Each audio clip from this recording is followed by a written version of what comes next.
নমস্কার বন্ধুরা, Shilpi's tasty food রেসিপিতে সবাইকে স্বাগত। আজকে আমি সম্পূর্ণ নিরামিষভাবে ঢেঁড়স দিয়ে একটি রেসিপি আপনাদের সাথে শেয়ার করছি।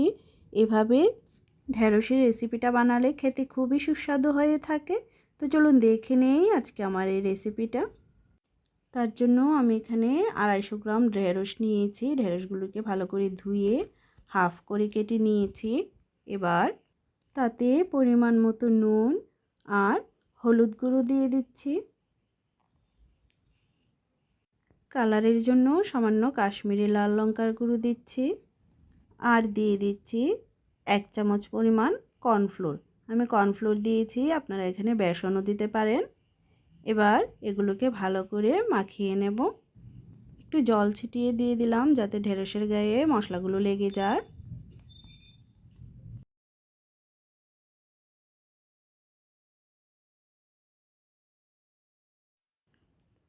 ঢেঁড়সগুলোকে ভালো করে মাখিয়ে নিলাম। এবার এগুলোকে সাইডে রেখে দিচ্ছি।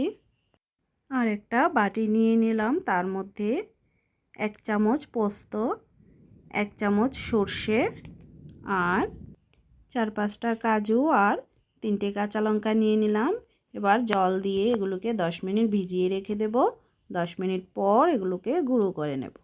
এবার রান্নায় চলে যাচ্ছি। তার জন্য গ্যাস ওভেনে কড়াই বসিয়ে তার মধ্যে তেল দিয়ে দিচ্ছি।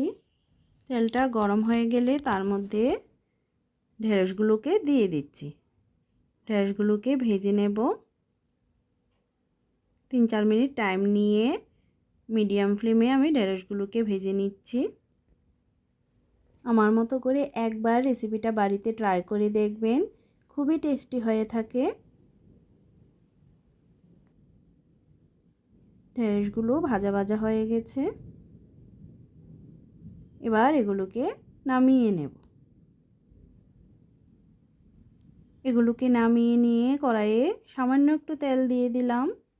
তাতে কালো জিরে ফোড়ন দিচ্ছি। কালো জিরেটা দিয়ে তার মধ্যে 2টো টমেটোকে এরকম স্লাইস করে কেটে দিয়ে দিলাম।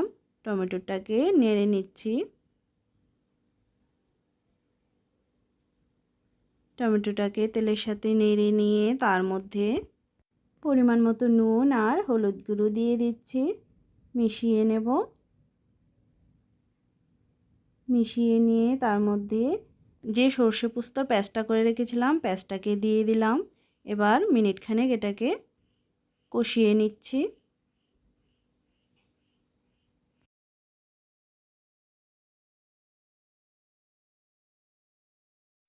কষিয়ে নিয়ে তার মধ্যে জল দিয়ে দিচ্ছি। জলটাকে ভালো করে মিশিয়ে নেব।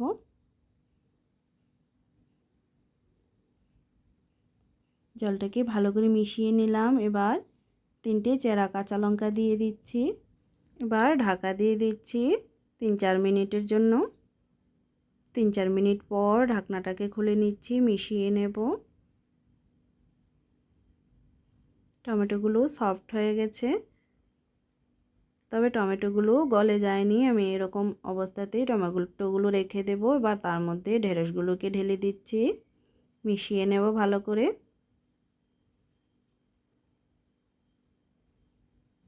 ভালো করে মিশিয়ে নিলাম। এবার এটাকে আমি আরও 2 মিনিট ঢাকা দিয়ে দিচ্ছি।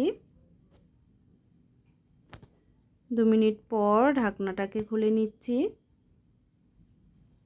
মোটামুটি রেডি হয়ে গেছে। এবার এটাকে আরও 2-3 মিনিট রান্না করে নিচ্ছি।